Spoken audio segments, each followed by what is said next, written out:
Okay, good evening, everyone, and welcome to Vault Meets Experts. On tonight's Vault Meets Experts, we are privileged to have with us Kathrine Richardson, a professor in biological oceanography at University of Copenhagen Sustainable Science Center and adjunct senior researcher at the Bigelow Laboratory for Ocean Sciences in Maine, USA. Her research is focused on the impact of biological processes and biodiversity on the oceanic carbon cycle and the impacts on food chains. She's also a core researcher in an international research team identifying planetary boundaries, which investigates how much of specific Earth system services can be safely appropriated by humans. And tonight, she's going to be talking with Keith about her research into climate tipping points. Welcome, Kathrine. And we also have with us an internal Vault expert, Keith Brander. Keith Brander is an emeritus researcher at the National Institute of Aquatic Resources at the Technical University of Denmark. He's worked on fisheries, marine ecosystems, and climate impacts, as well as advising on marine policy for the UN agency, the Food and Agriculture Organization, the EU, and the International Council for the Exploration of the Sea. He has contributed as lead author to IPCC reports, in addition to his long career in academic research. His recent work has mainly been on climate impacts on marine ecosystems and fisheries, in particular balancing human sea use and fish consumption with sustainability. We also welcome Keith. Kathrine will be talking tonight about her research on climate tipping points. The tipping points refer to boundaries in the Earth climate system, which when crossed, produce radically different effects to the climate. So one well-known example, which you may have heard in the media, is the release of carbon dioxide and methane trapped in permafrost. The permafrost is ice in the Arctic, and as the Earth warms, the ice melts and releases more of the greenhouse gases, worsening the effect. Something that unfortunately irreversible, because you can't trap it back into the ice. Another one is the drying out, or as it's sometimes called, desertification of the Amazon. Rainforests, as you may know, create their own microclimate and clouds, and that supports tropical species. Decreasing rainfall from deforestation could turn rainforests into savannas, drastically reducing their carbon capture potential. These things are not just of academic interest. The recent heat wave in Siberia and the oil spill caused by the melting permafrost there demonstrates how quickly changes can occur and raise many questions about the scope, adequacy, and speed of policy responses, which we hope we'll be able to cover a little bit tonight. There are also issues of international justice and equity, given that the poorest countries are most affected and emit the least carbon dioxide. So Keith and Kathrine, Kathrine will present her research to us in conversation with Keith as well. And then after that, we're going to have a discussion session about the issues raised. And also we'll have a Q&A session where questions from the live stream or submitted beforehand will be discussed. So Keith and Kathrine, the floor is yours. Well, if I could just add my thanks to Kathrine for coming to talk. It's a great honor to have you here, and I hope that we'll have some interesting discussion after the talk as well. Kathrine has had a very distinguished career, and in Denmark, she's very well known in a number of contexts, not just in climate. But she chaired the Danish government climate commission and is a member of the climate council. So she has quite a lot of experience of advising on the policy side as well as in the science. One of the honors that she has is a knighthood in the order of the Dannebrog, which I presume was bestowed by the Queen. So few of us, I think, can claim to have knighthoods bestowed by Queen Margaret of Denmark. She works on marine plankton and how changes in biological processes and biodiversity affect food chains. But the paper that she's going to be talking about today is on tipping points in the Earth system. It was given quite prominent coverage in news media last year, and has provoked a great debate on the urgency of climate action. So, and the other thing I was going to mention is she's written this great book, terrific book about climate change, global risks, challenges, and decisions. Highly recommended. So Without further ado, let me hand over to Kathrine and welcome her to give her talk.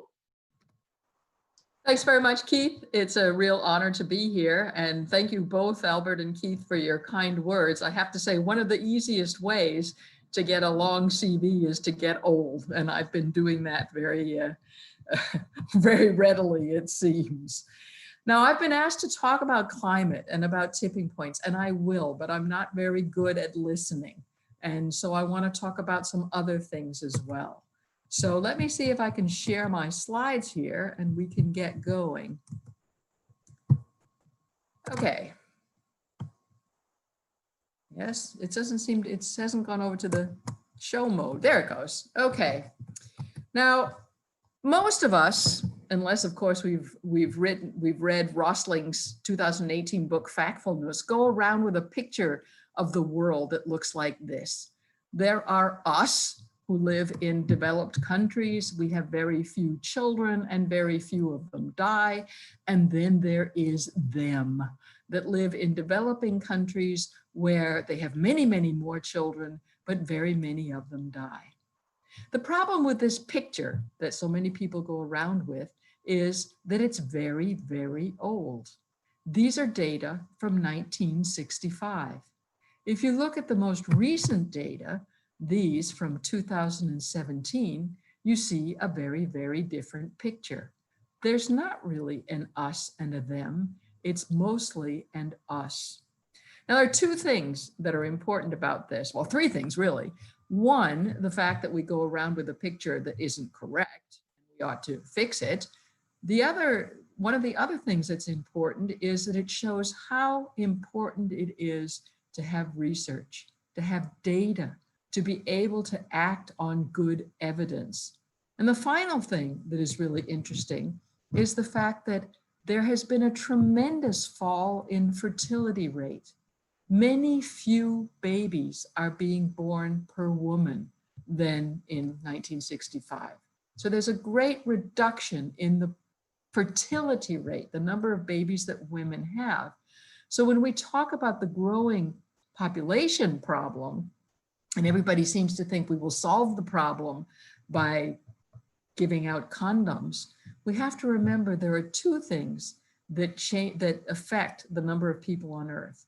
One is how many people are being born, and there's being many fewer babies born per female than there were in the past few decades. The other is how many people leave the population. And unfortunately, there are very many of us who aren't willing to respect our expiration dates. And that means the real reason why we see this huge population increase is the increase in living time, not the number of babies being born. So we're all guilty when it comes to the population crisis that everyone talks about.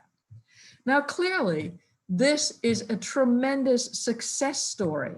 The fact that so many people, that so few babies being born today are actually dying. The child mortality has improved or decreased to the degree that it has. So it's a tremendous success story, but it's a success story that came with externalities. And those externalities are something that we have to do something about. Now, one of the externalities is raising inequality. The yellow columns that you see here have to do with inequality between countries. And as you can see, that's decreasing. That's what I showed you in the last slide. Countries are getting much more like each other. But the equality between people is increasing, and it's increasing drastically. We've gotten to the point now where less than 20 people own as much wealth as the bottom 50%, the 50% of the world's population, which is the poorest. And this is important because the Earth's resources are limited. So, and our development is bought by, our improvement of human condition is bought by using the Earth's resources. And when the Earth's resources are limited, it means we have to worry about how they are distributed between people. So equality is one of their, inequality is one of the externalities we have to deal with. Another is biodiversity and loss of biodiversity. This is a curve showing, or these are curves showing the cumulative percentage of species within different groups, amphibians, mammals, birds, reptiles, fishes, that have disappeared. And you can see since 1900, there's been a huge increase in the number of species disappearing. Now, we're usually much more interested in climate change than we are in biodiversity loss, but quite honestly, I believe that biodiversity loss is just as important, maybe even more worrying than the climate crisis.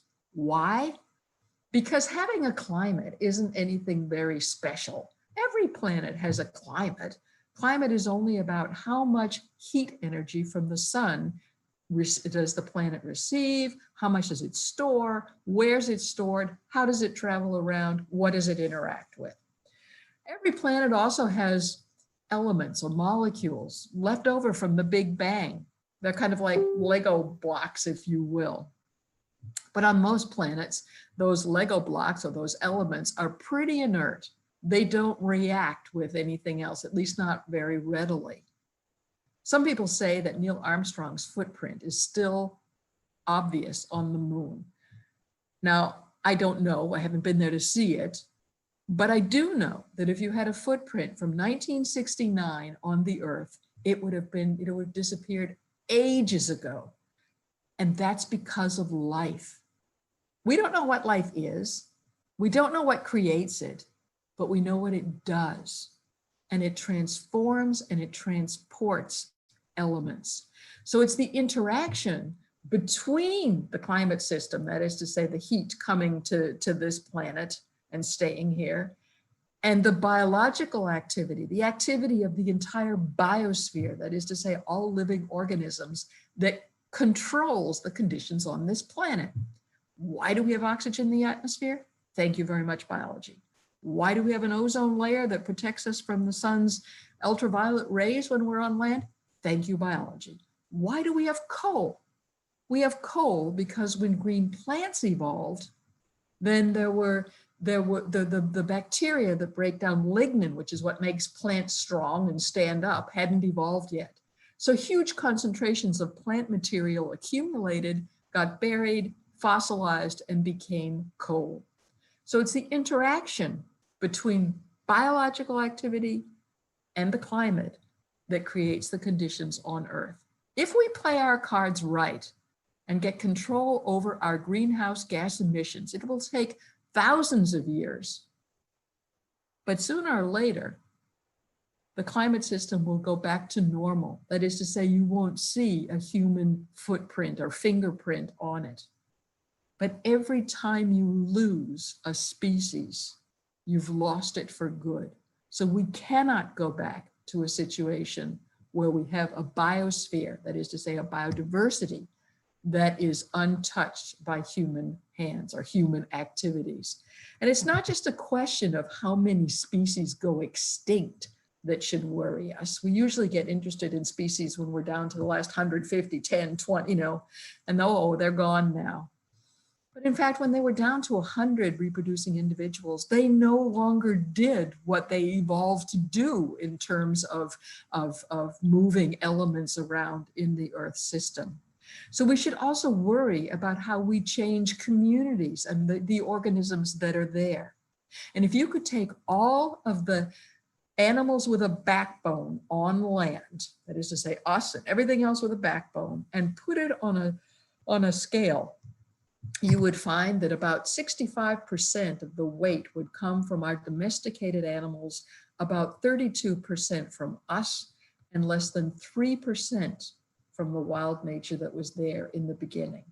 I don't have to tell you that the way we exchange gases with the atmosphere and move elements around on land, the biology on land now is much, much, much different than it was when that 3% was 100%. So it's not just extinctions we need to worry about, it's ecosystems and their function. So much for my soapbox. I'm supposed to talk about climate tonight, so I will. The third externality that I want to talk about is climate change. And here you see climate change shown in a rather different way than you're used to seeing it. The stippled line you see here is what we're aiming for with the Paris Agreement. And the columns that you see here are different tipping points in the Earth system. Now, Albert did an excellent job of describing what tipping points are, but I'll get back to that in just a moment. The point is, and here you see the temperature on Earth for the last 10,000 years here. And here you see the temperature according to the IPCC, depending on how we control our emissions to the atmosphere. But note that even if we make the Paris Agreement, there are 5 tipping points that we risk tipping. And that's the West Antarctic White Ice Sheet, the Greenland ice sheet, that is to say the melting of all ice on Greenland, the melting of the Arctic summer sea ice, alpine glaciers, and coral reefs. Now, we're actually pretty sure we're going to lose coral reefs, if I should be honest. But coral reefs are the only one of the 5 tipping points that we risk hitting with the Paris, even if we meet the Paris Agreement, that does not have a feedback effect on climate. All of these others have a feedback on climate. For example, when you have ice, Arctic sea ice covering the ocean there, when the sun's rays and the heat coming from the sun hit that ice, they're reflected back into the atmosphere. So they don't stay, or most of the heat doesn't stay near the Earth. It gets sent back out into space. But when you take the ice away, then the heat comes into the water. And water is an excellent storage place for heat. So that heat stays in the ocean and it warms the planet. So there's a feedback effect that accentuates climate change when that tipping point goes. But let's take a step back and look a little bit more at climate. I want to talk about climate in a way that I think you haven't seen or talked about climate before. First of all, let's look at climate. This is ice, or the temperature, inferred temperature. That is to say, what we're getting out of isotopes from ice, because humans didn't evolve till about here, and obviously they weren't measuring temperature on Earth until very, very much later.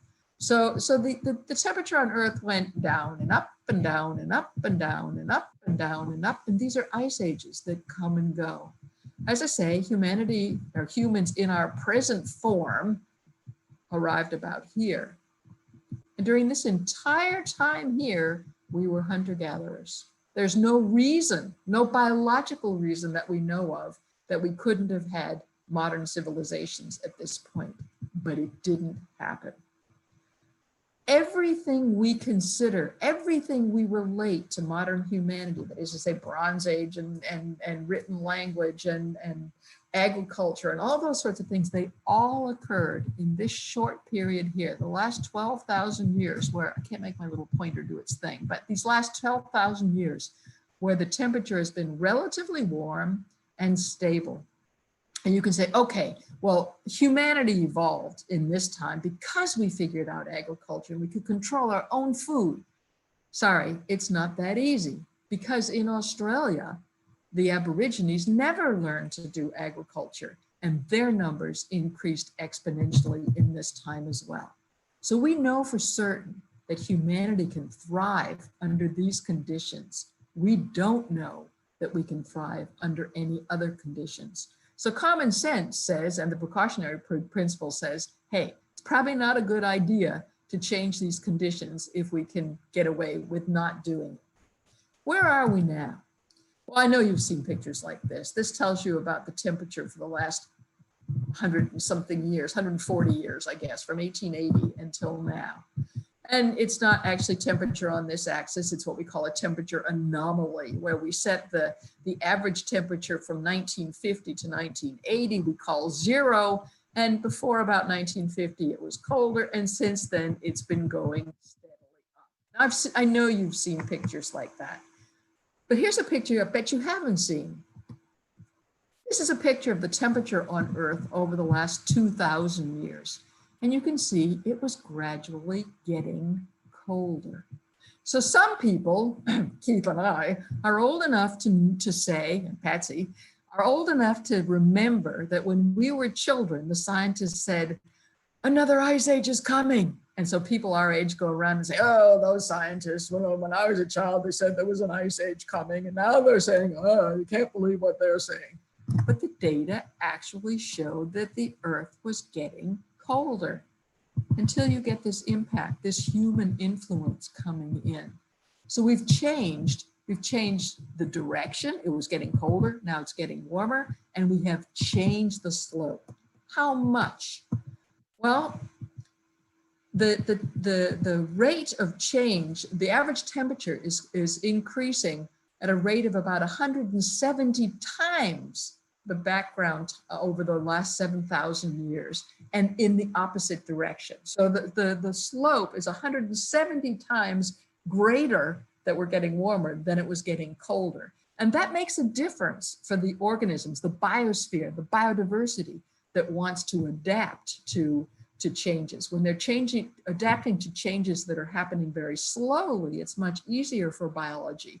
Now we have a rate which is 170 times faster than the rate of change that was going on until we started changing the climate.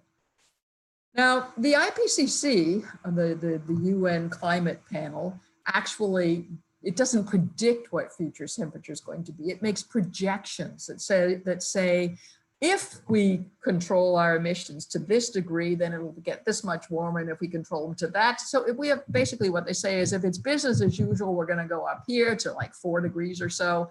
And if we stop today emitting, then it'll get a little bit warmer, but then it'll level out. So they come with these different projections. We want to know where we're going with temperature because of human-caused climate change. We can take this picture from the last 2,000 years, including this warming that we've got from humanity, and we can put those projections that the IPCC comes with onto it. And basically what we see is the following: that we are headed somewhere between 1.5 and maybe over 5 degrees of warming centigrade. Now, we're committed to at least 1.5, probably even more. We can't get away from it, from what we've done. And most people agree that if we come up here over 4 degrees, we are challenging the very survival of our society's existence. Why? Well, because it will be, first of all, it'll take thousands of years, but once you've melted the ice, you'll be looking at a sea level rise of about 40 to 60 meters. You will have large areas of the Earth's surface that will be too warm for humans to survive. You will have reduced agricultural capability, both because there will be less area you can do it in, but also because warmer plants produce more carbohydrate and less protein than plants grown in colder temperatures. You will have storms that make the ones we have today look like child's play, and much of the biodiversity, the animals and plants that we're dependent upon, will have disappeared. So where are we going in all this? Now, we say that we want to hit 2 degrees or well below 2 degrees with the Paris Agreement. Now, some of the research that I've been involved in says, listen, this is great, guys, but those models that the IPCC uses have the assumption that it's physics that chooses everything or decides everything, and biology rides on the back of physics. So biology is going to do whatever physics says it's going to do. In fact, these models don't include a lot of the biological things that could happen, like boreal forest dieback, Amazon dieback, permafrost thawing, and so on. So we went, and this is a paper from PNAS in 2018, we went through the literature and said, well, you know, how much, if we would hold the 2 degrees, if we do the Paris thing and we hold the 2 degrees, how much more warming would you get from permafrost? And how much more would you get from all these other different activities here? We arrived on average with another 0.5 degree, but maybe as much as 3/4 degree. So now we're talking about 2 degrees plus maybe 0.5 degree, maybe even 3/4 degree. So like almost 3 degrees. And that's if we maintain, if we reach the Paris goals, and nothing looks like we're going to do it. At the moment, given what countries have said to the commitments that countries have made, it looks like we're aiming for something over 3 degrees plus whatever biology might put into this. So we're talking about, you know, we're going to get 2 degrees plus, so we're coming up, or 3, even 3 over 3 with what we're doing at the moment. Now, the problem with that is that it's when you get into this range here that we start talking about tipping points being able to occur. Now, as I say, Albert did a really nice job about talking about what tipping points are, but let me try again to say, listen, we talk about tipping elements, and tipping elements are things that we know in the history of the Earth have either been there or not been there. They're what we call binary. There's been ice on Greenland, there's been not ice on Greenland. There's been an Amazon, there's not been an Amazon. There's been a Sahara, there's not been a Sahara, and so on. There's been ice in the Arctic sea ice, there's not been Arctic sea ice. And when these elements go from one state to another, we say they've crossed a tipping point. Now here's a list of tipping points where you can see the Greenland ice sheet, the Arctic, we've talked about a lot of these. The thermal hairline circulation, that's what makes it more comfortable to be in Europe than at the same latitudes in Canada or Russia, because it brings heat from the Gulf Stream up to us, but it's not always there. There are climate conditions when it isn't there. So it's also a tipping point. Now, an inconvenient truth is that with every IPCC report, the IPCC first mentioned in 2001 the idea that we might cross tipping points. But at that point they said, it won't happen until it's like 4.5 or 5 degrees warmer. But by the time they got to their 2007 report, they said, well, actually, it might happen with 3 degrees warming. And when they got to 2013, they said, well, 2.5 degrees warming. And when they got to their reports from 2019, the cryosphere report, it said, well, actually, we might be crossing them right now, some of them. So the risk, and we don't talk about this very much, but the risk of hitting tipping points has been perceived as increasing during the last 20 years when the IPCC has been doing these reports. And here's a blow up of the picture that we saw before. Again, this is temperature over the last 20,000 years. Here you have where the IPCC says we might be going. Here we have the 5 that we're gonna run the risk of hitting even if we make the Paris Agreement, which doesn't look like it's gonna happen. And then you see the rest of them here. We also see that all of these potential tipping points we're studying them all individually, and we can see that they are all in motion. There are changes going on in all of these tipping elements. Of course, there's also the problem that you can commit yourself to something. For example, the melting of all the ice on Greenland. It's going to get so warm at some point, and some people think that's about a 2 degree warming, that we can't stop the melting of the ice on Greenland. But it will take a long time before all the ice melts. So you can commit to something before you can actually see that it's there. So these guys are really difficult to deal with and to make policy for. And what worries us is the idea that these ones in yellow that might go at 1 to 3 degrees warming, these are the 5 we talked about before, that extra warming that comes from them could be enough to push the ones that go from 3 to 5 degrees and so on, then the ones that go at over 5 degrees. So we can get a domino effect, a sort of, once we start this cascade running, then we can't stop it. So starting the tipping points is a very risky business. So in our research, we have 2 hypotheses. The one is that there are intrinsic biosphere dynamics. In other words, within the Earth system itself, that if we warm it up more, then it's not just a question of the climate system, it's how is biology going to react? There could be feedbacks that will continue to warm the planet because of these interactions. But we have a second hypothesis, and that is that nonlinear social transformations, that is to say, what we do as people can actually help us control our feedbacks in the Earth system and maintain the temperature and the conditions on Earth in the same way that they've been during the Holocene, which is when humans have really thrived. Non-linear social transformation. I've been talking about natural science tipping points, but there are also tipping points in society. We see tipping points when you go from horse-drawn carriages to automobiles, and that happened very, very quickly. In putting seatbelts in cars, in smoking, whether smoking is allowed or not allowed. So things can go very quickly in social systems, and we need social tipping points now to tackle these problems.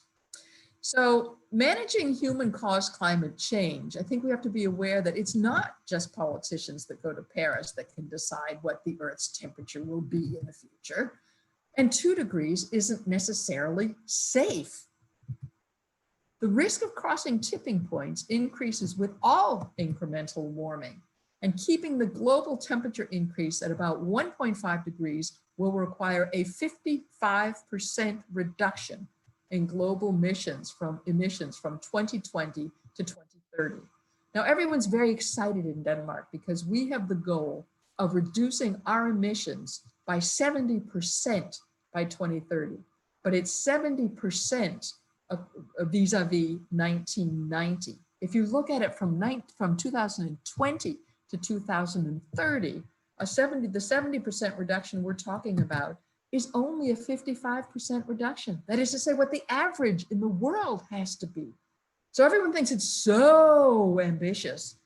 It's not ambitious. It's exactly what the average has to be. And as a rich country, we were supposed to be going first. But to finish off, I want to remind you that it's not only the human climate interaction that there's the feedback in the Earth system that must be managed. We need to manage them all, and switching to renewable energy, which is where everyone has the focus right now, is not going to be enough to solve the climate change or the sustainability challenge. Likewise, technology alone can't solve this problem. Let me explain, and let me use the Sustainable Development Goals to do it. I know you've seen these goals, but you probably haven't realized how important they are. Despite the fact that we have had pictures, satellite pictures, since the late 60s, showing the Earth has no umbilical cord, it's not attached to anything else, we have never accepted, until we got the Sustainable Development Goals and the agreement around them, we haven't had an international agreement that acknowledges the fact that our resources are limited, and it's resources that we develop on. So the SDGs are a vision for how we want to share the Earth's limited resources, and they're relevant for all of us. But they're different, they have different, there's different interactions between them. Here you have the goals that have about making life better for humans. It's poverty, it's hunger, it's health, it's education, it's gender equality, it's access to water and sanitation. Here you have the global environmental commons that pay for the party. And you can boil that down to climate and biodiversity.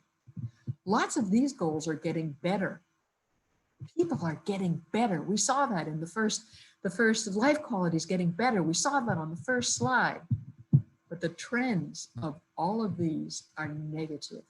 And you can have a very nice party for a very long time, even though the money you have in the bank, the bank is decreasing. But sooner or later, when there's no more money in the bank, the party has to stop. And that's what we're doing at the moment. We're using the natural capital that pays for the party. And what links these two is the number 10 goal, which is about equality and how we're going to share the resources between all of the people on Earth and all other living organisms. Now, we don't know exactly where we want to be on this, in this tension field here, but you know, obviously if you're too far up here protecting the environment, there's no room for humans to develop. On the other hand, if you're too far down here and you lose all your capital, you won't be able to develop anymore. and we're too far down here. Everything says we need to reduce the pressure. And all of the rest of the goals that we have can be assigned to one or more of the 4 levers we have to be able to reduce the pressure. One is science and technology, but technology can't solve the problem because technology can't make biodiversity. It can't make energy. That's the second law of thermodynamics. It can't make the phosphorus that we need to grow food. So technology can help us use these resources more efficiently, but it cannot solve the problem. We have to use our science, our technology, change our economic system, our governance system, which includes policy, which is what we're talking about tonight, but also our behavior, both individually and as a society. Now, nobody thinks, and none of our politicians think in terms of SDGs. So can we, obviously there's a relationship between some of these, but can we translate this SDG structure to something that we really understand? Well, yes, of course we can. We've got all these human prosperity, what makes life better for us down here. And here we have biodiversity, land, ocean, climate, atmosphere. And here we have all the things that we need as humans: energy, food, water, materials for production, and infrastructure. And you can see that all of these systems here either take something out of the system. That's the green color that we have here. It could be fish, it could be trees, it could be minerals, and or they put waste into the system. Those are the black arrows we have here. And we talk about climate, we're only worrying about these 3 black arrows that go into the atmosphere. These other arrows are just as important. That's where you have plastics, that's where you have chemicals, that's where you have antibiotics coming into. So we have all of these arrows here. Another thing that's interesting is that most of the infrastructure we have here through which we demand these resources is in private hands. Those are businesses. It's down here between us and businesses that we have politicians, but it's up here that we're going to actually make or break the climate challenge and the sustainability challenge. So we need to acknowledge the fact that our resources are our real currency and incorporate cost effectiveness into all sectors. In other words, we need to have the goal of maximizing human welfare with a minimal environmental cost, whether we're looking at energy or food or production or what we're looking at. And I like to say that, you know, if we had had that goal in the Green Revolution in the 1950s, none of us would be eating the way that we are today. Finishing off, I do a lot I sit on a lot of advisory councils for all of my sins in this kind of work. I sat on a group that Ban Ki-moon, in a 15-person group that Ban Ki-moon assigned to write a status report for the Sustainable Development Goals last year. And I work for the Danish industry. We had John Elkington, who's the guy that founded the triple bottom line 25 years ago. He's really, I mean, he just is totally taken with these SDGs, and he calls them a purchase order from the future. And I think that's pretty neat. And we all have a responsibility on delivering on that order. But I especially like the SDGs because they force us to respect ourselves as a part of the Earth system, a part of the ecosystem of which we are a part. And meeting the SDGs requires successful management of all of the feedbacks that our activities create in that system. I know we're here to talk about climate, but I think it's so important that we put climate in a larger context. Thank you. Wow, that was a great presentation. Really great, really inspiring, actually, and a great overview of kind of what we need to do. So I'm thinking we can just jump into a discussion. I'll just kind of. Should I take away my slides so we can see each other? Yes, let's do that. I probably should have figured out if I can do it before I offered it, but okay. Yeah. Great. So yeah, that was so good. So before we kind of talk about what we need to do, I thought we could talk about some, let's say, yes, going through the structure of the presentation. I think, let's say in terms of how the public and people generally view the problem. I remember, if I could also shout out this great website, history.aip.org/climate. It's a collection of the history of climate research from the American Institute of Physics. And it's interesting, they mentioned that early on, people didn't believe that humans could change the climate because they had this picture in their mind that the climate is in equilibrium. You know, there's a parabola and we're at the bottom. And you kick it a bit and it, you know, kind of goes like this, but then there's a damping and it goes to the bottom. Oh no, we can't change anything. And it's this idea that, or it's the failure to consider the magnitude and the time scales of the problem. And which makes it so, I think, so complex for ordinary people, but maybe even experts and policy advisors to kind of convey the urgency of the problem. Now, in this article that was quoted and linked in the description, you say, a further key impetus to limit warming to 1.5 degrees is that other tipping points can be triggered at low levels of global warming. So that's what you've been talking about.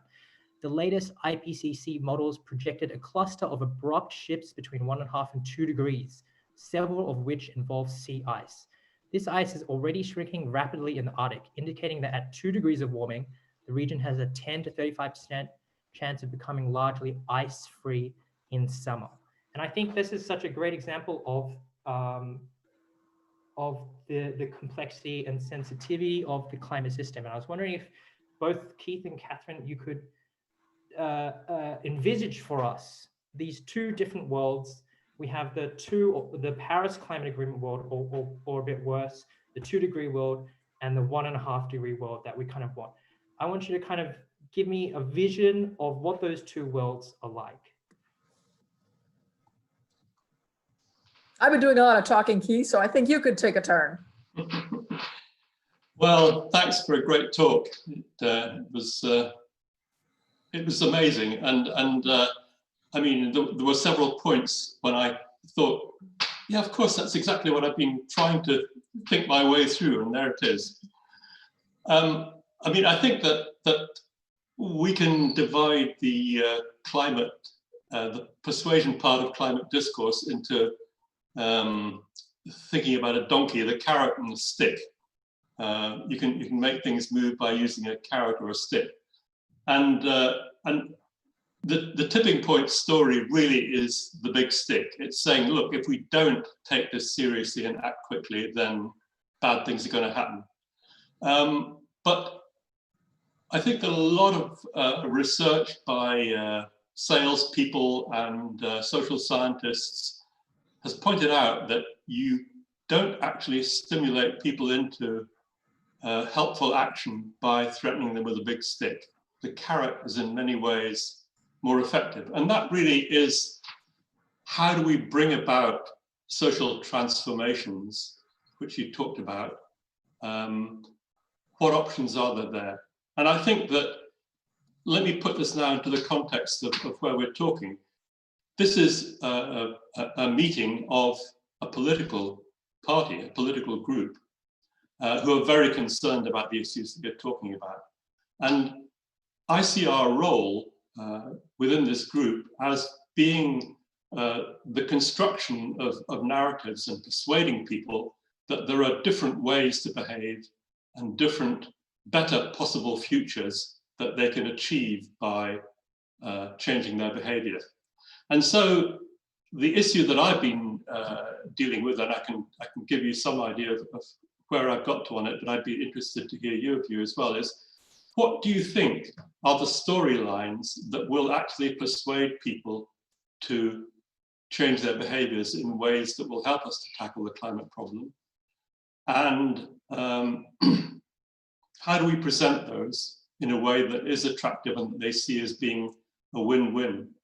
And one can put it in the context of the present crisis with Corona, where suddenly people change their ways in very drastic ways, and we could very quickly see some of the effects. changes in air quality, for example, being able to hear the birds better or whatever. And then suddenly, with the end of the lockdown where I live, you could hear the motorbikes roaring down Westerbrogade again. Well, you know, that makes me think, now what can we provide as an alternative story for the guys that really want to roar down the street on their motorbike that will make them feel that, you know, they've expressed themselves in the way that they want to, but which is not harmful to our environment. So I don't know if you want to come in there, but I'm actually looking at the way in which one can use health as the underlying narrative for linking individual behavior with collective health of populations. And of course, we see that in the present corona crisis, that our health depends on the health of others in our society.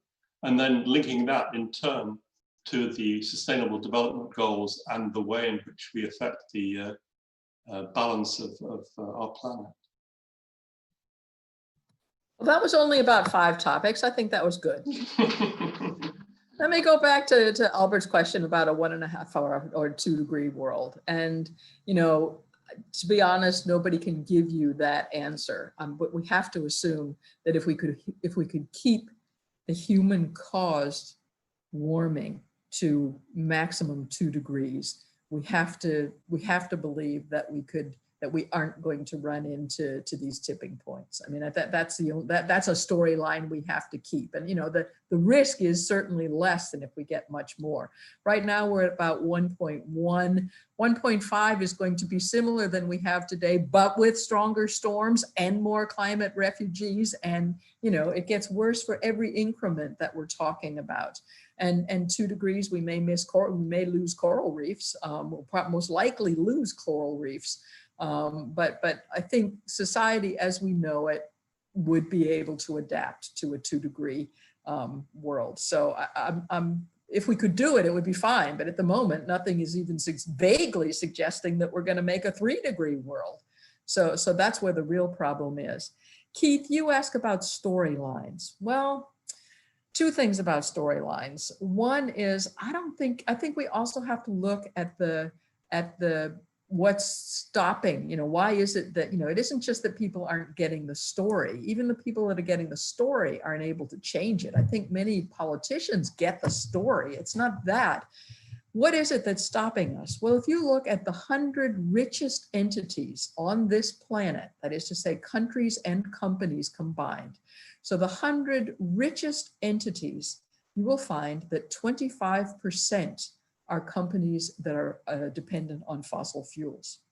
That is why we're in a situation where, although we go to Paris and say we're going to phase out fossil fuels, we pay 10 trillion, over 5 trillion US dollars a year in subsidies to fossil fuels globally, or use of global. So we have money is power in our society, and there is some incredible, it's not just a question of telling people a story, there are some very real barriers that we have to get over in order to be able to transform. And transformation is like a revolution. And in revolution, there are winners and there are losers. And many of the winners aren't born yet, so they're being very, very quiet, while the losers know exactly who they are, and they are paying wildly to stop this agenda. And some really interesting things are happening at the moment, because we're beginning to use the legal system in the same way that for smoking, you began to use the legal system. And everybody laughed in the beginning when there were court cases where you sued for getting lung cancer and so on. But boy, when they started winning them, it really made a difference in the boardroom. And you're seeing many legal cases. We're using the legal powers in terms of climate change. That's making a real difference. Now, obviously, we do have to have a storyline as well. But George Marshall wrote a really, really good book called Don't Even Think About It, where he basically says to people like you and I who think we understand the climate system, and all we have to do is explain it in the right way, and everybody will follow us down the street while we play our little pipe. And in fact, he says, forget it. It's not you people that are going to stand there and tell the story. It's when you have a someone you look up to, your tribal leader that really makes a difference. And that's what I think is really interesting about someone like Greta Thunberg. I mean, she's saying the same things that I've been saying for 30 years, but it didn't work when I said it. When a 16-year-old Swedish schoolgirl says it, it works for a certain part of the population. And it's really interesting to see the middle-aged white men that think she's just horrible. It doesn't matter what they think. She's a tribal leader, but for another tribe than their own. So we have to get some of the tribal leaders in on this, I think. I'm not sure that you and I telling a different story is going to make a difference, even though I hold hundreds of talks like this every year. I don't think I'm moving the world. So I think can I butt in there? Because this afternoon there was a letter published signed by Greta Thunberg and lots of tribal leaders, which essentially was making the same argument that we've been chewing over here. And so that's obviously happening. I mean, I signed it as well, but I'm not a tribal leader. I don't think anyone will notice it, the bottom of the list. But I think that is happening, and I'm sure that is effective in some way. But I think coming back to the issue of storylines and so on, and the various things that we have to do, I'm sure that we agree that it's never either or. There are many things that we have to do, and we have to do them all at the same time. And I'm sure that trying to defund subsidies to fossil fuel companies is a major part of it. But when I talked about storylines, I wasn't actually talking about a story that would act as a stick. I was talking about a story that would act as a carrot. In other words, what narrative can we construct where we can say to people, look, there is the possibility of a better way of living, which doesn't involve heavy dependence on fossil fuels. Now, one of the aspects of this, which is again becoming quite prominent just now, is diet. And diet, it seems to me, is a clear win-win situation where you can say to people, look, we can offer you a healthier life, which has got less effect on your planet, and may even be cheaper. This is what it looks like. This is how you do it. That's the kind of story that I think we need to look at. And I'm not saying that we should do that instead of any of the other actions, but as well as. I totally agree. And it's interesting. I think pretty much everybody has gotten the picture that, we have to change our energy system if we're going to solve climate. But most people don't understand we have to totally change our agriculture, our food system. And food system is food production and it's food use. So if you put and food security. Yes. But if you look at what we have right now, we think we have a wonderful food system. We don't have a wonderful food system. 1 out of every 6 people on this planet is suffering from malnutrition. And only about half of those aren't getting enough food. The rest of them are getting too much or the wrong food. So it's giving it's a health hazard for us. 80% of the biodiversity loss that we have on this planet is coming because of agriculture. We have over 30%, almost 40% of the ice-free area of this planet is used for food production, and most of that for animal production. That is to say that we have an area, the equivalent of North and South America together, that is used for animal production or producing food to feed animals that we can eat. 70% of the fresh water that we use is used for agriculture, and 1/3 of what we actually produce never gets onto the table and gets eaten. So the only thing we got out of that production was some jobs and the environmental damage. And there's been a study done that says that if we upscaled the food system that we have today, if we upscaled it to feed the 2 to 3 billion more people that'll be here in 2050, then it would mean a almost 90% increase in greenhouse gas emissions and a 50% increase in the area that we use to feed. We can't do it. We can't meet the Paris Convention or the Paris Agreement or the SDGs if we don't change our energy system or our food system. And part of that is changing what we eat in developed countries. Yeah. There are people on this planet that get meat twice a year in connection with a ceremony, and in Denmark we eat it 3 times a day. Yeah, but I mean, again, turning to the local issue, the question I think is, how do you make people feel good about changing their diet and eating less pork and beef and so on? And that is a bit of a challenge. But to me, that is exactly the kind of challenge that an organization, a political organization like Volt, has to deal with. I mean, I see us as being the kind of interface between the expert scientific advice and putting it into the popular domain. We have to stop change. The popular description by journalists of what has to happen is that you have to suffer, that you suffer by this. Yeah. I did an interview with one of these young folk in one of those kind of cars that you had to lie on your back and be lifted out of with a crane, and he had a real smart cashmere sweater and so on. And he said, hey, he said, in 2050, can I drive around and can I be transported in something like that? Can I have nice clothes? Can I have a good apartment? Can I have nice furniture? And I kept saying, yes. And then he said, well, what's the big deal? Why is everybody so worried about 2050? What's different in 2050? And I said, well, in 2050, you won't throw anything out. Your furniture will be made of modules that can be used for other things and put together and used in a different way. Your transport won't be on fossil fuels and so on, and went through it. And I think we do need to say that, yes, you will still have. Yeah. But the tricky bit is, how do we make them look forward to that and see that as being a positive development?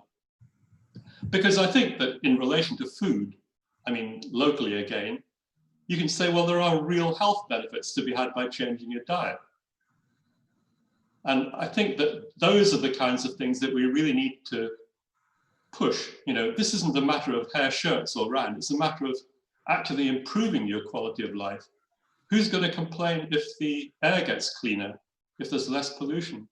Yeah. Why would you do that? So we've got to push the positive aspects of the changes that are needed. And there, I think you have that policy, public policy has, and workplaces have a tremendous responsibility. Yeah, absolutely. You get introduced to foods you aren't used to eating, and you discover they taste really, really good. This is really great. I was also wondering if we could talk. There's been a few questions from Carlos Ferreira. Sorry, I cannot pronounce it. Ferreira.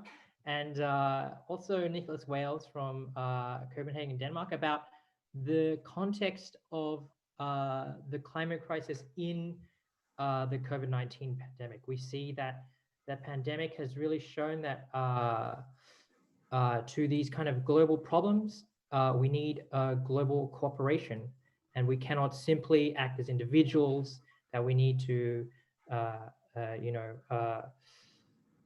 in the case of the pandemic, regulate human behavior, and also has exposed some myths about efficiency and whatnot. How do you see the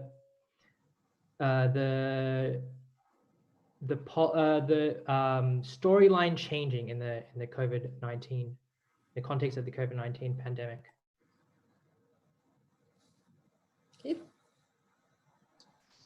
Well, I mean, there are so many things that are obvious about the COVID crisis. The fact that it's global, that it spread very quickly. We're all interlinked as a society. and the fact that we have to act together in order to deal with it. And the fact that governments are suddenly able to find huge amounts of money to do things and make really quite transformational changes. So, I mean, in future, it will be much more difficult for governments to say, well, yeah, we'd love to do that, but it's too difficult, you know, people wouldn't like it and so on. I mean, it is possible to get a really quite major change happening suddenly. So I think that's a big lesson. And then, of course, the fact that we depend on each other. And people have enjoyed that. I mean, you know, we're in the kind of at-risk category. And so we've tried to not go out shopping. And we've had young friends coming and bringing stuff to us, going shopping for us. And they've obviously enjoyed the fact that they could really do something useful. So, you know, that's a positive way of looking at the terrible situation. And I think that there are many lessons like that we can transfer from the COVID situation.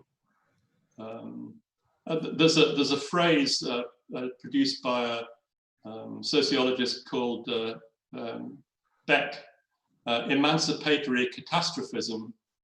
And what he's talking about, and I mean, it seems like a silly idea, you know, you imagine a volcanic eruption and what's emancipatory about that. But in this particular case, you can see that where there is a catastrophe, it shakes everything up. It makes the situation fluid. And what we need to do now, and I think a lot of people recognize this, is take advantage of the opportunity to rebuild, transform in ways that will be positive towards the climate problem. I completely agree, but there are two things I'd like to add. The one is, you almost said it, Keith, is that it's now obvious for all that we don't have the money to be able to invest in getting the economy going to bring it back to exactly where it was. If we're going to invest, and then afterwards invest to make changes for climate, we're going to have to try and bring these things together. So in some ways, in some countries, not all, I'll give you that, but in some ways, this can be used to accelerate move on climate change. But the other that I think is maybe more long lasting in the long run is that, you know, our societies since, forever we've been looking at, we've been doing reductionism and working in sectors and not looking at systems and how things are interacting. And that's actually, people don't realize it, but that's what's important about the SDGs, not the individual SDGs, because we knew we had challenges for all of those SDGs already before 2015. And in fact, we had UN agreements on women and climate and biodiversity and peace and water, and, you know, so there's nothing new in those boxes, but what's new is bringing them into one agreement. So it's the interactions between them that are interesting. And what COVID really has done is it's really shown us about interactions. Why are we increasing the number of zoonosa, that is to say diseases that go from animals to people? Because of the way we're treating biodiversity, and we're felling the forest, they're missing their habitats, people are living too close to them, they're finding different ways to use them. And, you know, and, you know, we're so dependent on each other. They only make the masks one place, or, you know, Trump's gone out now and bought all the remdesivir in all the world for his little country. I mean, we're realizing how our globalized market leaves us incredibly vulnerable. And I think that will probably also begin to help us start thinking more systemically and not going to Paris and agreeing to not use fossil fuels and then pay $5 trillion a year to use fossil fuels, or pay the farmer to grow sugar beets and then tax the user because we don't want them to eat sugar because it's bad for their health and costs money for the health system. So we're beginning to get to terms with this sort of sector thinking. And there was an interesting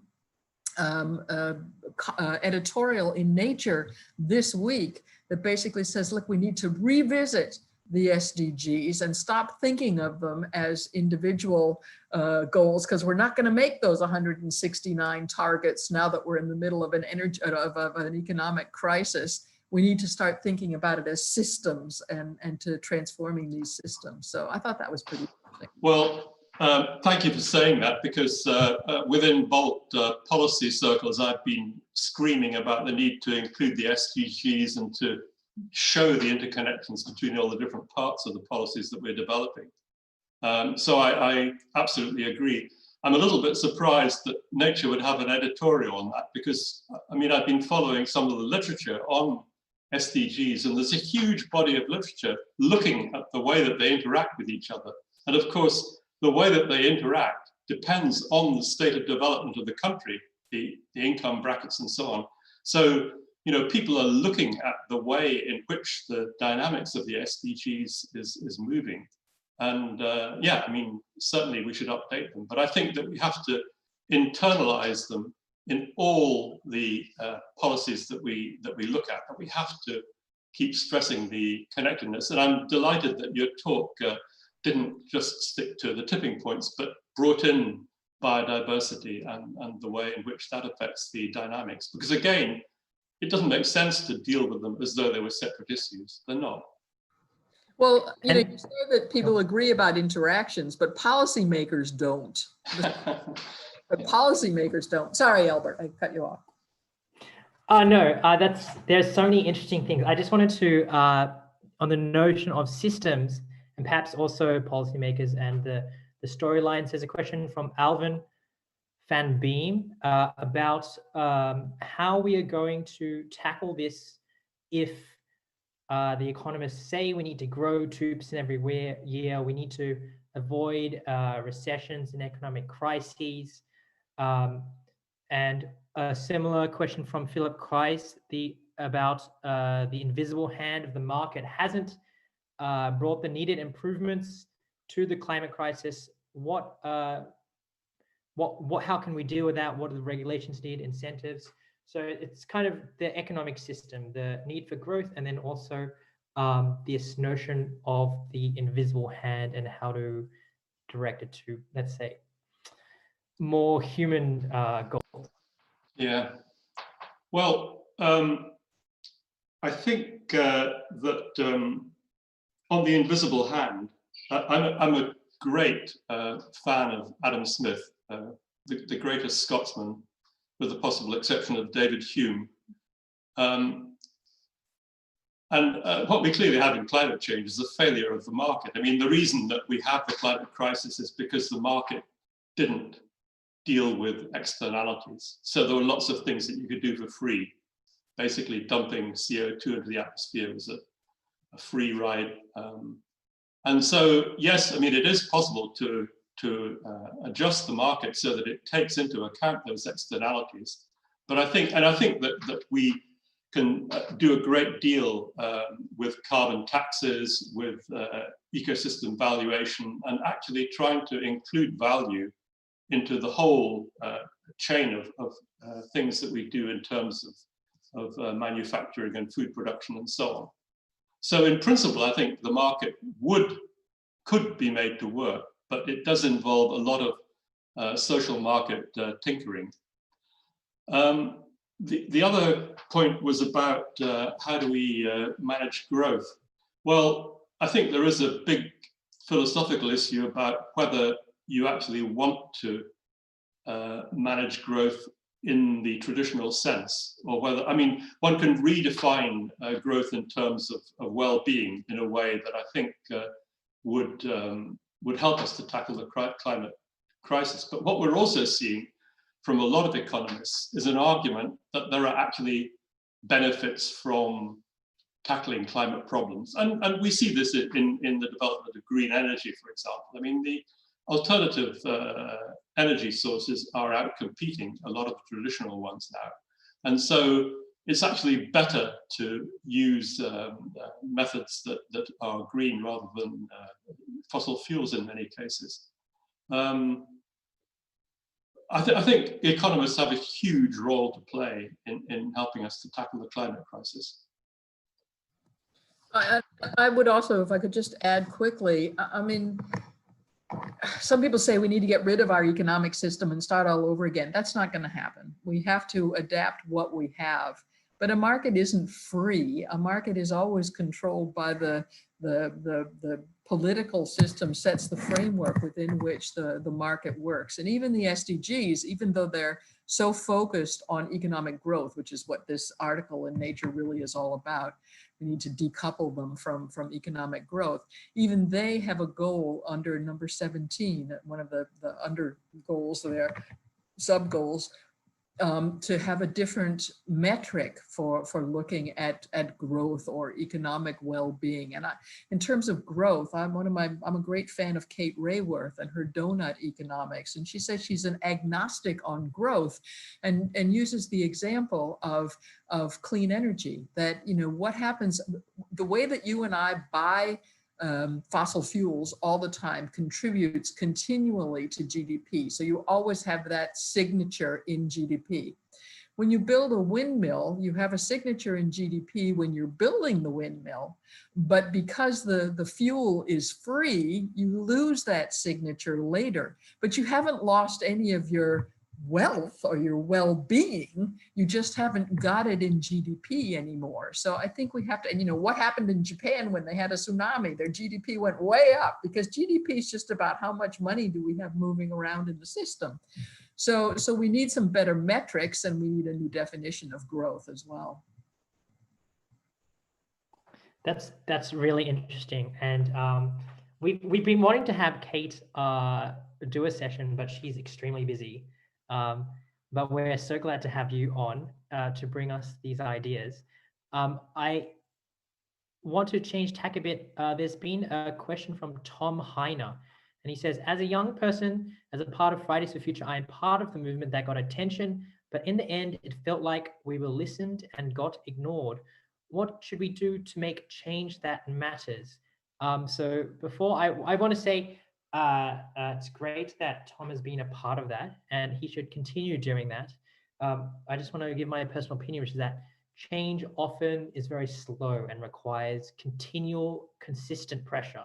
If you look at the civil rights movements, if you look at the movement to end slavery, the abolitionists in the UK and US.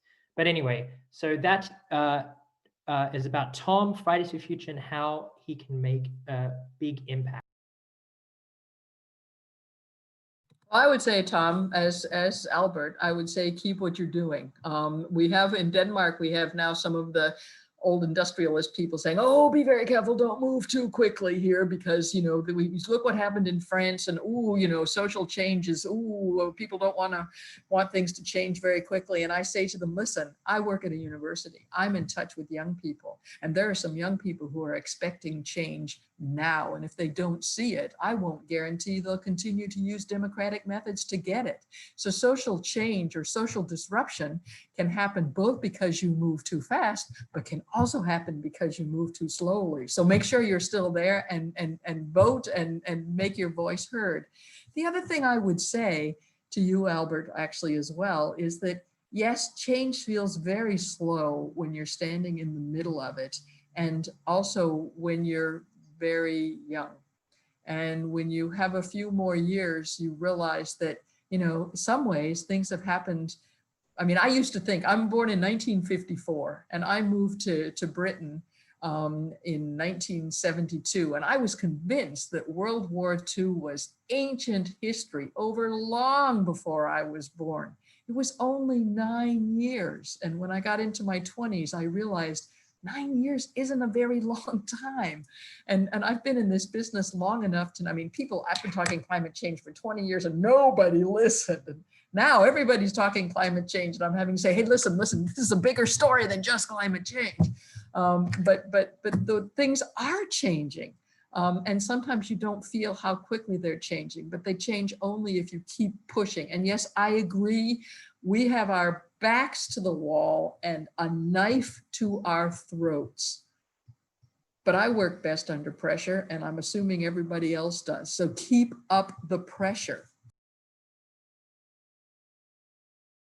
Do you have something to add to that, Keith? No, it wouldn't be as eloquent. I think keep up the pressure, but make sure that it's positive pressure, you know, and there are things that you can do. One of the issues that I get confronted with talking to students, in fact, I talked to Catherine's students as well. I took over one of her climate lectures, and they often at the end say, you know, we're actually really quite depressed about this. What can we do? And the answer is there is a lot you can do. Yes, I mean, the situation's not good, but keep up the pressure, make it positive. Great. I have, let's say I'm gonna, if we talk about now a little bit about the policies and the solutions, let's say I want to mention 3 things that have come up. One is about nuclear power from Carlos Ferreira, and also we had a Volta, Michael Lehner, 57 industrial biologist from Volt Munich, also mentioning about the best ways to decarbonize. Michael also wanted to know about hydrogen. If hydrogen is a good replacement for coal and oil, so that's nuclear and coal. And we also had something from Janis Müller about carbon storage. So he didn't specify, so I'm going to interpret it that we want negative emissions, where something like 420 ppm, we want 350 or whatever. And of course, you mentioned about how the biosphere impacts the climate. And obviously, you know, but I can just remind people that if we restore biomes to their natural state, rainforest with trees, peatlands, wetlands, you know, flooding again, that's what they want to do in Denmark to flood some currently farmed areas. So if you could comment on those 3 solutions: nuclear, hydrogen, and let's say negative emissions through ecosystem restoration.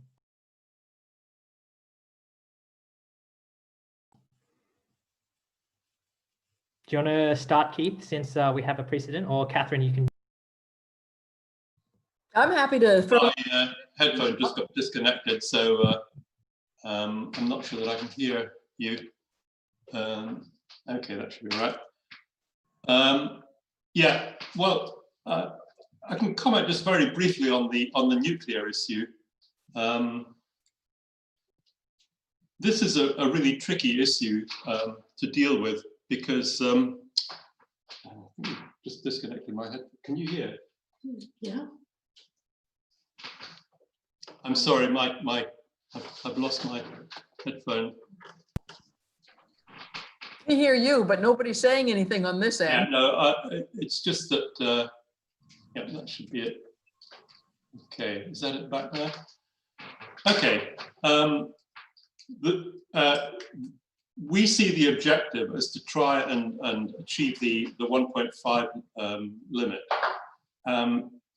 using any means that are available at the moment. Now, in many countries, a lot of the energy generation is coming from nuclear power. And so at least out to 2030 or 2050, we think that you have to make use of the systems that are available. Beyond that, I think there is a question of whether they should continue. And really, at least within Volt, I think our policy is that that should be decided very much on technical grounds. But of course, it does include the whole of the life cycle of the systems and disposal of waste. And there shouldn't be any special subsidies or anything like that. But for the time being, where we're facing a climate crisis, we think that the existing systems have to be retained if they are the cheapest and most environmentally effective way of generating power. Carbon sequestration, I think we can perhaps get into, and in fact, in marine systems, I was kind of hoping that we might deal with that a bit, because it is a field that Kathrine has done quite a lot of work on. But yes, definitely. I mean, carbon sequestration in natural systems has to be part of the package. And again, I think with all these possibilities that are put forward, it's not a question of either or. It's also this and everything else. So let me hand over there and see if I can resolve this technical issue that I've got with my headphones. Yes, well, I agree with what Keith says about nuclear power, but I think, again, it's important to emphasize it's not either or, because if you can't solve the problem with just nuclear alone, because the average amount of time that it takes between deciding to put in nuclear power and getting it working is 16 years. And nuclear is not renewable. Uranium is a limited resource. And if you look at the price and you know what Finland has just had total shock at what it's cost. So all going to nuclear isn't going to be the solution. But at the moment, about 27%, I think, or maybe it's only 24% of Europe's electricity is from nuclear. So it is an important source that we have in Europe. In terms of decarbonizing, the best way to decarbonize, that's to put a price on giving off carbon, and then the market will find the best way to do it, which is also the answer around hydrogen. Hydrogen is electricity in a different form, and we need to be using electricity. And so what's cheapest and best in any situation will win. So I don't think we want to pick the winner. I think the important thing is to accept the fact that the future, instead of before we have said, okay, it's fossil fuels that makes our energy, and you know what's going to replace fossil fuels, it's going to be a bouquet of energy sources that replaces fossil fuels. And in different situations in different countries, things will be, Denmark is very good at wind. We would be a lousy place for nuclear for that reason, because we use so much wind, and wind is very fluctuating, and nuclear is not something you can walk in on Monday morning and say, oh, I need 40% more and just turn the dial. So nuclear would be a bad solution for Denmark, where it may be a good solution in other situations.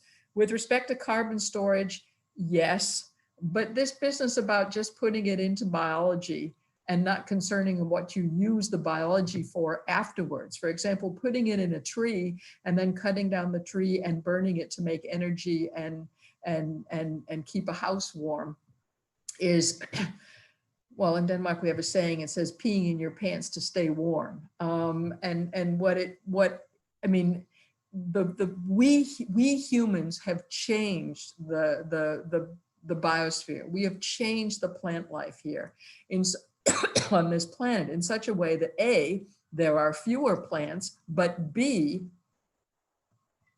they have a shorter lifespan. So the carbon was only caught up in a shorter period. So this is a stocks and flows problem.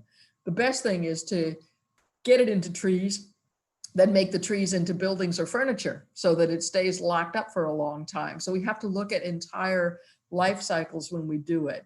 I think we're also going to get into carbon capture and storage, where you pick up CO2 from the atmosphere or from chimneys or whatever, and then try and bury it in the ocean or on land. Although a lot of people are talking about reusing it to make fuels. And right now, economically, it can best pay to just put it in a hole in the ground if you can keep it there. My feeling is that carbon is going to be a limited commodity in the future, and that just catching it and digging a hole and putting it away in the hole is just like throwing it away again. So I would prefer to see us working on reusing the carbon rather than simply digging a hole and putting it down there. But you know, this is where technology can help us. Very interesting. I think what's also quite interesting is the scale of policy. You say we shouldn't choose a winner. Every region is different. This relates to something that Philip Kreis asked, whether national solutions or EU-wide solutions are more preferable. But let's say more generally, on what level of government do you see the biggest potential?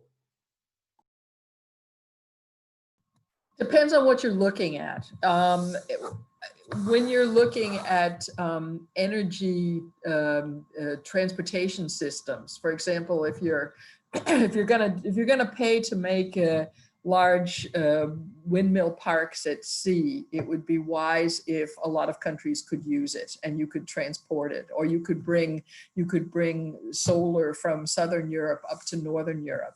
Right now, we do have a problem that, you know, we have Spain and Portugal that have a lot of sun. They could produce a lot of solar energy and they could get it to us, but France isn't particularly interested, given the fact that they have so much nuclear power, isn't particularly interested in having the transport of the solar energy going to the rest of Europe through them. So I do think that there are some things that we're going to have to look at regionally. It would be really nice if we could get the same kind of charging stations for electric cars, so that, you know, they all worked, and, you know, your electric car worked in every country and not just in one country.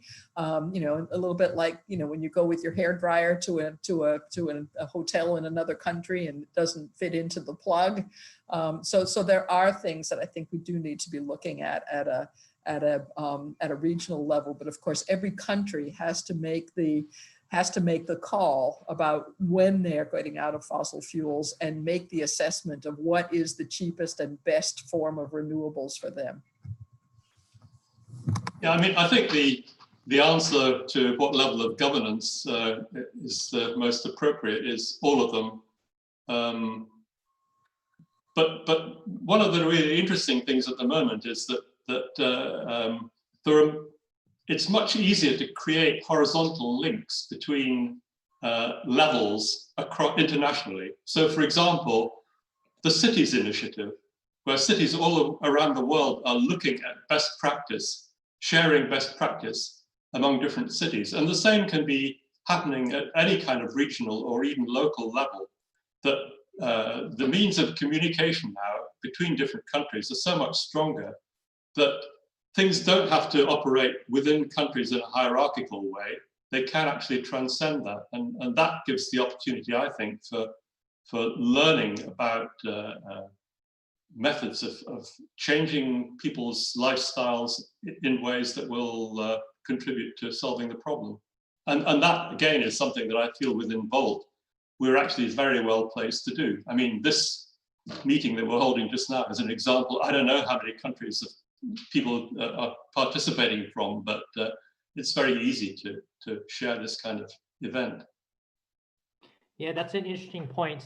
Many cities have, have gone against national policies. I know in Australia, where there's a big coal industry and there's a lot of opposition. I think Sydney and Adelaide are now 100% renewable. We see this also with the refugees. Amsterdam offering refugees despite national opposition. So that is a very good point.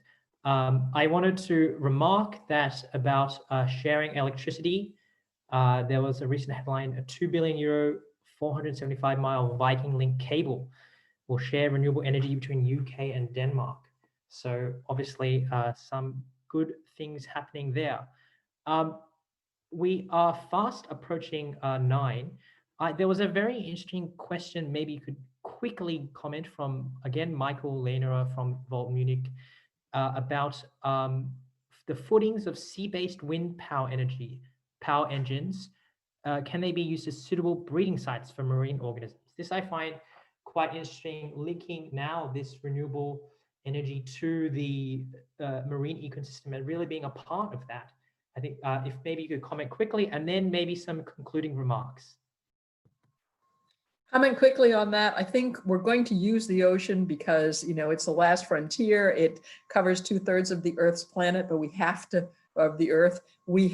to learn from the mistakes we've made on land. And on land, we've said, okay, here you can do this, and there you can do that, and over there you can do something else. And we really need to be trying to think the uses together. So yes, make the bottoms of windmills be artificial reefs, absolutely. And while you're at it, try doing some aquaculture of kelp or plants that can take CO2 up. I mean, so instead of segregating all these activities, try and bring them together. I think that would be a huge advantage. Concluding remarks, I've very much enjoyed being here. I think this is I think we're living in an incredibly exciting time. I honestly believe that that when we got those satellite pictures, or long before many of you were born, but when we got those satellite pictures in the late 60s, early 70s of the Earth, we began to change the way we think about our relationship with the rest of the planet. Everybody's doing it, at least everybody that can read, and we're not all in the same place. And I think of it as a normal distribution. And 20 years ago, the front end of the normal distribution was talking climate, but no one else was. 10 years ago, they were talking planetary boundaries. Now they're talking systemic transformation. But while the front end's been moving, the top's been moving too. And it's now gotten to climate, but we're moving on from climate, and it will be biodiversity and systems that we start looking at in the future. So thank you for letting me come this evening. And Keith, you want to have some concluding remarks? No, I think I'll leave it to you. I think just to say thank you very much indeed to Kathrine for taking part. It was wonderful. And I hope that we can move on now in Volt and use what we've learned in our policies, join everything to the Sustainable Development Goals. Thank you. Yeah, and I also want to thank Kathrine again for a really engaging and thought-provoking presentation and a really great discussion. And I want to thank everyone who's been watching the live stream or who will in the future be watching this video. And I want to thank you all for listening and for your attention. So it's 9 o'clock here in Karlsruhe, and I'm going to wish everyone a good night and to think about the Sustainable Development Goals and how we can all make the world a little bit better through our actions. Thanks.